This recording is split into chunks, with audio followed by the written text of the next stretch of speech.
Hola, en esta ocasión me toca presentar a la última disertante en nuestro querido Congreso SADI, en un año que es muy particular, con un formato diferente, pero siempre muy convocante y con un elevado nivel científico.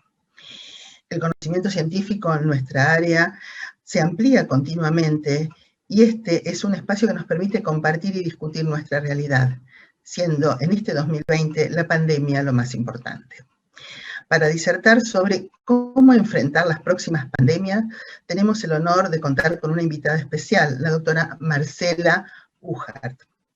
Ella es veterinaria abocada a la investigación en salud y gestión para la conservación de la vida silvestre. Trabaja en el Instituto Una Salud de la Universidad de California en Davis, con base en la Patagonia. Dirige la rama latinoamericana de PREDICT, una iniciativa que surgió en 2009 como un sistema de alerta temprana frente a amenazas pandémicas.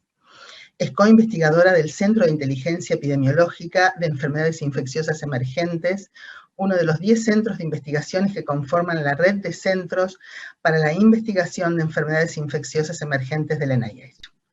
Muchas gracias a todos por acompañarnos en SADI 2020. Te paso la palabra, Marcela. Muchas gracias. Buenas tardes, es un placer para mí estar hoy y bueno, me toca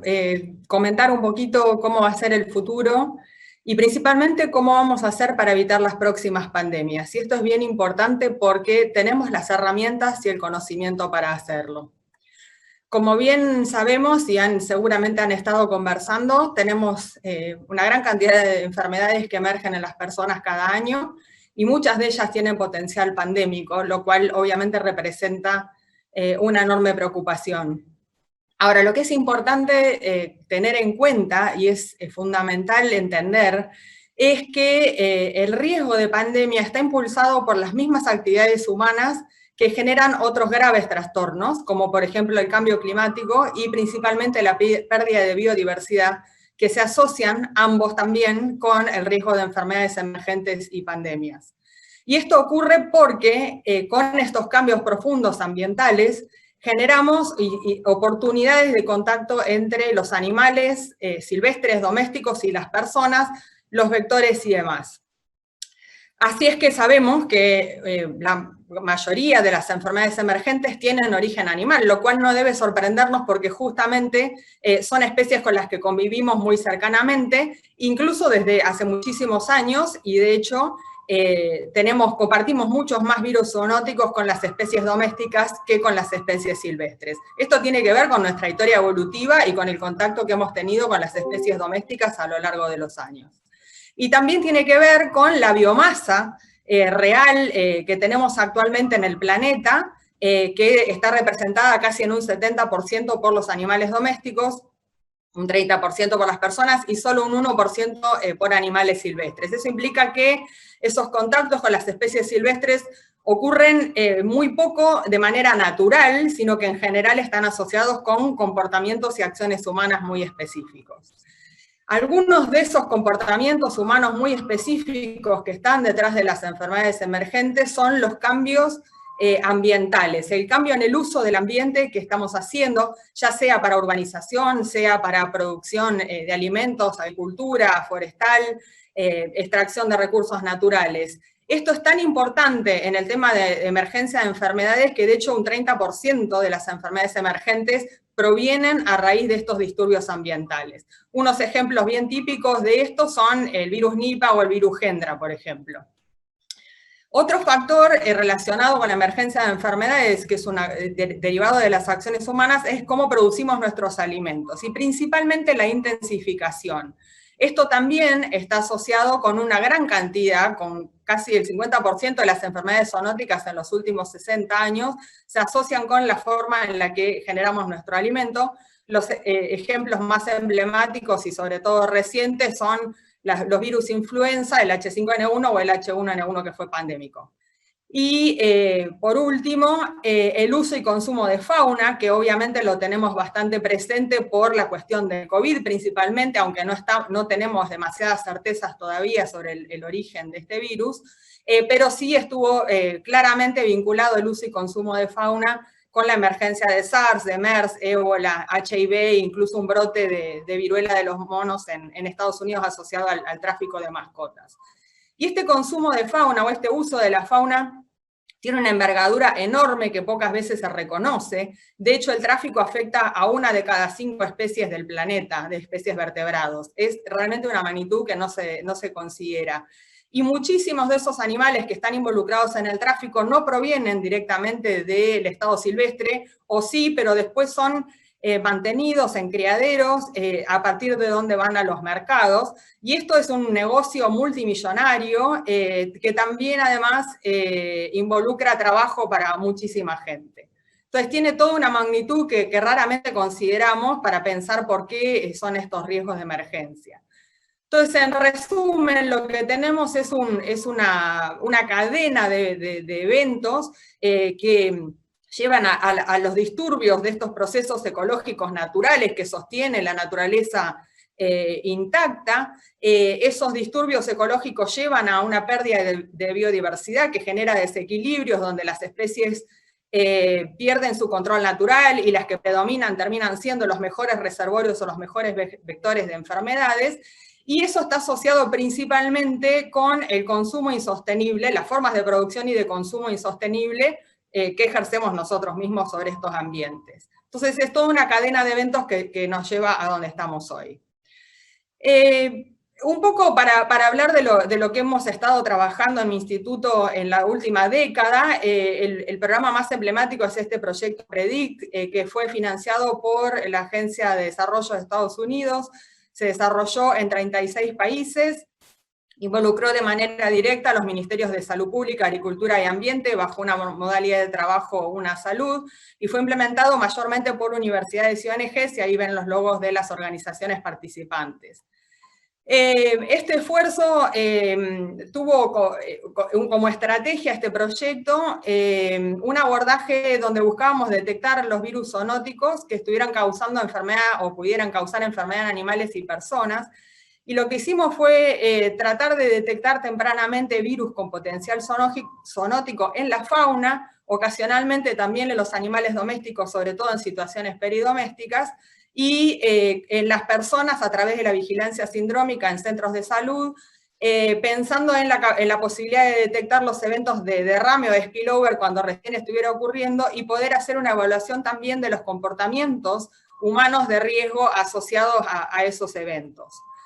Entonces lo que hicimos fue un muestreo sistemático a lo largo de estos 10 años de fauna silvestre principalmente, los taxones con mayor potencial de mantener patógenos zoonóticos, que son roedores, primates y murciélagos, y hicimos el muestreo enfocado principalmente en las interfaces de riesgo. Estas interfaces de riesgo son esos lugares justamente donde se favorece el contacto entre personas y animales. Por ejemplo, lo que está a la izquierda son granjas de guano,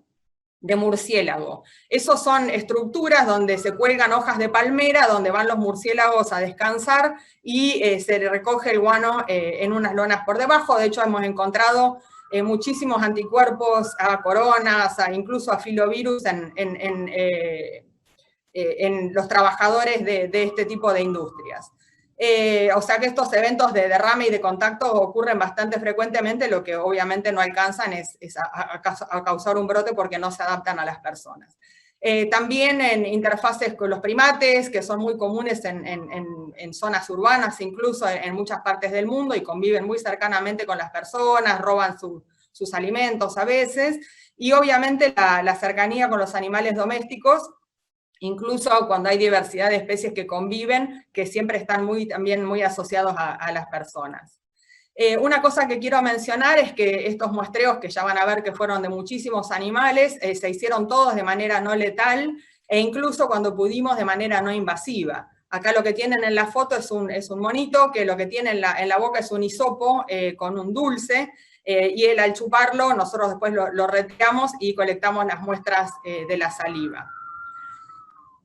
La estrategia diagnóstica de PREDICT fue muy importante porque se basó justamente en ese muestreo que les hablaba, bien selectivo, y el proceso de detección de patógenos se enfocó en la utilización de PCRs de consenso con target en familias virales. De esta manera, lo que buscábamos era identificar tanto virus conocidos como no conocidos, En los primeros 5 años del proyecto trabajamos sobre 12 familias virales, después lo redujimos a 5, que fueron corona, filos, paramixos, influenzas y flavivirus. Al encontrar ARN viral, eso después se sometía a secuenciación, y si había algún hallazgo de particular interés, eso se llevó en algunos casos a hacer experimentos sobre algunos virus específicos, y también se han hecho bastantes trabajos de estimación de riesgo con modelos ecoepidemiológicos a nivel global y local.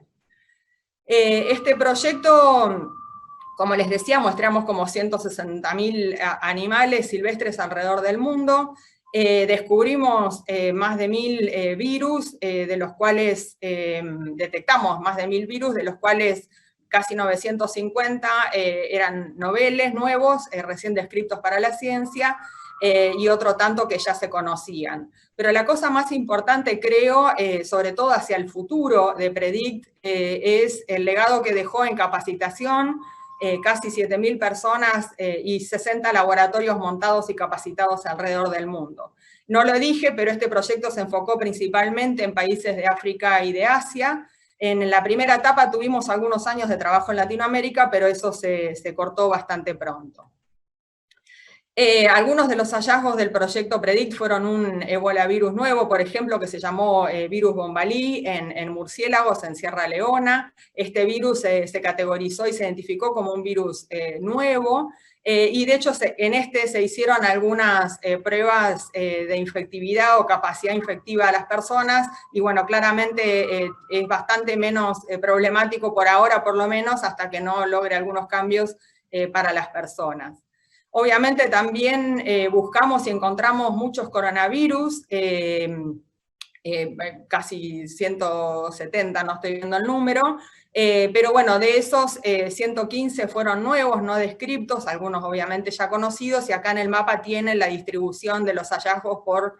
continente, por zona. Bueno, sabemos que son altamente prevalentes y en un montón de especies, lo cual no es para nada extraño este hallazgo, pero tenemos bastante mejor mapeo ahora de dónde están esos virus y con qué especies se asocian sobre todo. Y en ese sentido, por ejemplo, encontramos un coronavirus asociado al MERS o parecido al MERS en Uganda, que estaba asociado específicamente con una especie de murciélago, y ahí en el mapa pueden ver la distribución de ese murciélago, lo que de nuevo nos permite por ahí pensar en cómo uno montaría un sistema de vigilancia específicamente para este virus.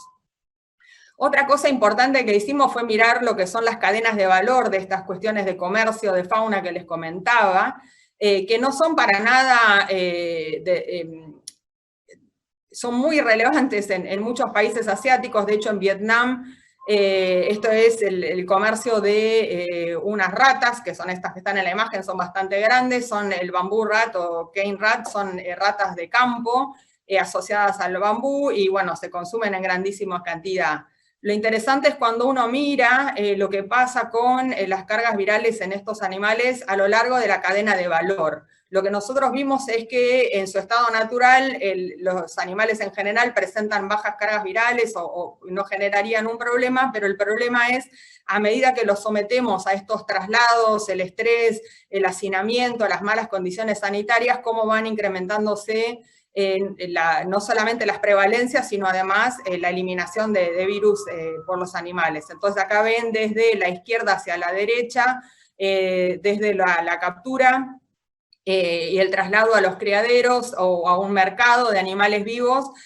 cómo va incrementándose la prevalencia de un 20 a un 56% cuando ya llegamos a la parte donde el contacto con las personas es mayor a través del consumo o la preparación para el consumo, que es donde habría más riesgo al sacrificar a los animales sin los adecuados cuidados, obviamente sin higiene, sin bromatología y demás.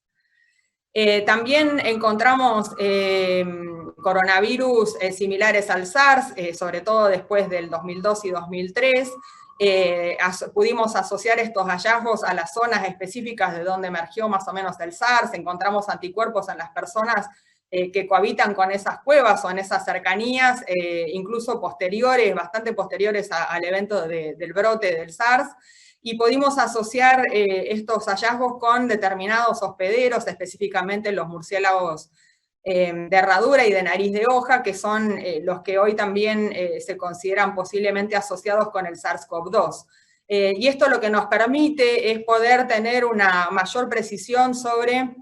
dónde sería el rango de riesgo, cuál sería el potencial riesgo geográfico que nos da la distribución de estas especies, y eso permite obviamente también direccionar la preparación y la prevención y la vigilancia. Obviamente, como muchos de estos virus están asociados a especies que conviven muy cercanamente con las personas, como son los murciélagos, por ejemplo, trabajamos muchísimo con las comunidades, trabajando sobre la convivencia segura con los murciélagos, cómo hacerlo, cuáles son los beneficios y los riesgos de esas asociaciones, y bueno, obviamente tratando de reducir contacto. Y el tema de los murciélagos es sumamente clave porque los murciélagos son esenciales para mantener servicios ecosistémicos básicos que permiten que la naturaleza funcione, como por ejemplo el control de insectos, que sean vectores de enfermedades, plagas agrícolas, la polinización de muchos cultivos comestibles como el mango, la palta, su rol como dispersores de semillas, que es esencial para la regeneración de los bosques. El 50% de los árboles de los bosques tropicales dependen de los murciélagos para polinizar y dispersar sus semillas. Y obviamente si tenemos bosques podemos regular el clima y tantas otras cosas que están asociadas al cambio climático. Yendo hacia adelante, estamos embarcados en una parte del instituto en este gran proyecto del Global Viron Project, que lo que busca es el programa de viroma global, que lo que busca es a lo largo de 10 años detectar la mayoría de los virus que aún no conocemos en todas las especies. En lo que busca es testear a cada especie de mamífero y ave del mundo para encontrar esos aproximadamente 500.000 virus con potencial zoonótico, y a partir de eso informar y diseñar estrategias para prevenir que haya derrames zoonóticos y potenciales pandemias. Esto se plantea desde un punto muy global, de una gran colaboración que tenga por objeto desde la conservación de la vida silvestre hasta el desarrollo de terapéuticos y vacunas, el trabajo cercano con las comunidades vulnerables, crear capacidades diagnósticas y demás. Y la otra tarea en la que estamos embarcadas en este momento, también financiado por USAID en este caso, es lo que se llama el One Health Workforce Next Generation, que es la creación de capacidad humana para trabajo en una salud, y esto se está implementando a través de las dos redes universitarias para una salud, una en el sudeste asiático, que abarca 8 países y casi 90 universidades, y otra en África, donde hay también una red de casi 20 universidades en 9 países diferentes que trabajan asociadas en esta iniciativa. Pensando hacia adelante, en la reducción del riesgo de futuras pandemias, yo participé hace unos meses en el trabajo de IPES, que es un panel intergubernamental sobre biodiversidad y servicios ecosistémicos, y hicimos justamente un informe analizando más de 700 publicaciones, buscando evidencia científica que respaldara la relación entre la pérdida de biodiversidad y las pandemias, la emergencia de enfermedades, y bueno, han habido iniciativas similares desde muchos lugares. Lo frustrante es, bueno, o lo que no debiéramos hacer es quedarnos con los informes, porque de hecho si uno mira para atrás, en los últimos 20 años han habido muchísimos informes similares y claramente miramos para otro lado y no hicimos demasiado.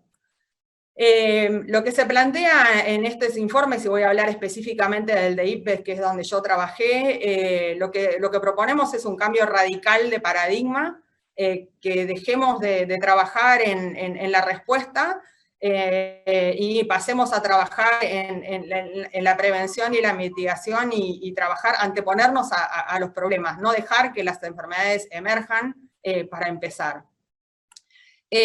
Una gran parte del argumento en esta dirección se basa en costo-beneficio. Hay literatura ahora que ya sostiene y ha hecho los análisis de que es por lo menos 100 veces más caro responder que prevenir. Y de hecho, con los valores que tenemos en la actualidad de la pandemia actual de COVID-19, sabemos que lo que sería el costo necesario para prevenir en los próximos 10 años es realmente mínimo, es un 2% del costo al que estamos padeciendo en este momento por hacer las cosas un poquito desordenadamente. Y bueno, claramente la relación es bastante dramática y bueno, se han hecho estimaciones en los últimos años de que costaría prevenir menos de $1 por cápita por año, con lo cual, bueno, es un argumento bastante fuerte para movilizar políticas. También es importante atender grandes vacíos que hay en seguridad sanitaria global. Hicimos con algunos colegas un análisis de las herramientas de evaluación de los servicios sanitarios de salud pública, también de salud veterinaria, y los países que tienen planes de seguridad sanitaria en su agenda. Y entre muchísimas cosas más encontramos que un 73% reportaban graves deficiencias en varios aspectos relacionados a la prevención y a la preparación para prevenir pandemias, e incluso los reportes de GII, que son los que miran programas de salud pública, que son recientes, son entre el 2016 y el 2019, aún así solamente un 10% tenían como prioridad el monitoreo o el trabajo sobre coronavirus o enfermedades asociadas. Con lo cual, aún habiendo tenido MERS y SARS, aún ni siquiera estábamos pensando en coronavirus, y hay muchísimo enfoque todavía en todos los países en las zoonosis endémicas tradicionales. Y bueno, ¿será que hay que pensar o hacer un replanteo al respecto o considerar costo-beneficio? De nuevo, estas son discusiones para tener. La otra cosa que proponemos como clave es un cambio transformativo, como decía recién, o sea, todos estos cambios no van a ocurrir si no hacemos como un cambio de esquema mental bastante dramático, y en ese sentido, lo primero que tenemos que proponer es una redefinición de nuestra relación con lo natural, y no lo hablo desde lo romántico o porque a mí me gustan los animales o porque yo trabajo con la naturaleza, sino lo digo porque, de nuevo, nos basamos en ciencia que demuestra que hay un claro vínculo entre las enfermedades emergentes, las pandemias y la pérdida de biodiversidad. Esta pérdida de biodiversidad que impulsa a los animales a salirse de sus áreas y meterse en áreas de cultivos donde tiene oportunidades de encontrarse con las personas, de diseminar sus patógenos, e incluso el desbalance por la pérdida de especies. Hemos perdido casi un 70% de la fauna de vertebrados en los últimos 50 años. Eso es muy dramático y realmente está generando problemáticas que todavía no estamos ni siquiera llegando a ver o a comprender. Esto se asocia de manera muy directa con cambio de hábitos, tanto de producción como de consumo. Yo lo llamo producción y consumo responsables, donde los consumidores, los productores, exijamos mejores prácticas. Tenemos que dejar o reducir la explotación en áreas de alta biodiversidad porque los problemas que se asocian a eso son altísimos. Tenemos que aumentar los esfuerzos de conservación en las áreas protegidas que ya existen, que realmente en muchos casos es bastante deficiente. Y tenemos que luchar por mayores exigencias en los sistemas productivos que sean amigables con buenas prácticas, por ejemplo, a través de programas de certificación, a través de programas que muestren que del consumidor a la mesa, o del productor a la mesa, perdón, no hay intermediarios, no se lucra, no se hacen las cosas mal, cortando esas cadenas incluso para poner menos presión sobre cadenas de valor, traslados, cadenas de frío y otro montón de cosas que generan también una gran cantidad de problemas. De hecho, esto se traduce básicamente en que los riesgos de emergencia de enfermedades son mucho más altos en las áreas de bosque, donde nosotros deforestamos. Un 25% de pérdida de cobertura vegetal aumenta significativamente el riesgo de emergencia de enfermedad, y por el contrario, si protegemos el bosque, tenemos un gran retorno por inversión, donde se reduce en un 40% el riesgo de emergencia de enfermedades, e incluso, por supuesto, reducimos las emisiones de dióxido de carbono que necesitamos para mantener el clima controlado. El comercio de fauna, como les decía, que es un terrible problema por las condiciones en las que se realiza, porque se amontonan animales, porque no hay higiene, no hay ningún control sanitario de ninguna clase, los animales están vivos en estos mercados. Entonces hay un fuerte trabajo para hacer en desincentivar la demanda, principalmente En pocos casos esta es la única fuente proteica, obviamente hay casos en los que sí, son muchos casos de comunidades indígenas, pero en el sudeste asiático, por ejemplo, donde esto genera tantos problemas tan repetidos, ese no es el caso en la mayoría de las veces, por lo menos no en las condiciones de estos mercados grandes. Entonces habrá que reemplazar, habrá que promover alternativas claramente, pero los sistemas que tenemos ahora son claramente insostenibles y además tercerizan el problema porque lo que ocurre en un mercado en Asia termina después impactando a nivel global como estamos viendo con el COVID-19. Aunque ustedes no lo crean, aún en los mercados de animales vivos que tienen una gran cantidad de animales domésticos, de hecho se mezclan con los silvestres muy comúnmente, tampoco hay buena regulación de sanidad, tampoco hay buena regulación de bienestar, no hay bromatología, los animales están vivos, muchas veces se carnean, se matan ahí, se sacrifican, y no hay hay casi inexistentes controles. Y de hecho, cuando tuvimos los problemas de emergencia de virus de influenza aviar, se hicieron varias pruebas de cerrar los mercados nada más con un día por mes, se reducen muy significativamente las prevalencias, con lo cual son medidas clásicas y de comprobada efectividad. Y para cerrar, obviamente hay una forma también paradigmática de cambiar en el pensamiento, donde las grandes obras de desarrollo, las grandes obras de infraestructura que generan terribles impactos ambientales van a tener que empezar a incorporar los reales costos que eso tiene en términos ambientales, en términos de salud. ¿Cuál es el riesgo real pandémico asociado a esas grandes obras? Y cómo hacemos para recuperar el beneficio económico que de eso se obtiene, un fondo de compensación, por ejemplo, para invertir en prevención sanitaria, tantas cosas que se podrían hacer de otra manera y que hoy por hoy no están para nada incorporados. Y bueno, hay grandes planes de desarrollo, como la iniciativa del Road and Belt, que está lanzando China, que va a unir cantidad de países, más de 60 países, con digamos, libre comercio y, bueno, una gran cantidad de infraestructura que va a generar ciertamente situaciones muy complicadas hacia adelante. Y finalmente, bueno, lograr que los organismos multilaterales realmente se comprometan con esta visión de una salud y trabajen fuertemente en esto. Puse a la izquierda el anuncio de UNEP de esta semana, la Agencia de Naciones Unidas para el Ambiente, que recién ahora se une a los esfuerzos del programa tripartito de FAO, la Organización Mundial de Sanidad Animal y la Organización Mundial de Salud. Recién ahora se incorpora la pata ambiental al trabajo en prevención de pandemias y una salud. O sea que bienvenido sea, y bueno, es claramente un camino hacia adelante para trabajar en prevención. Así que bueno, claramente tenemos que enfocarnos en prevenir, curar es demasiado costoso, eso ya lo saben ustedes, son todos trabajadores de la salud y sabemos que ese viejo dicho nunca fue más real que ahora, así que en esa dirección debemos ir. Así que con eso cierro y bueno, quedo a disposición para preguntas. Acá tienen mis datos de contacto o me las hacen llegar de otra manera. Gracias.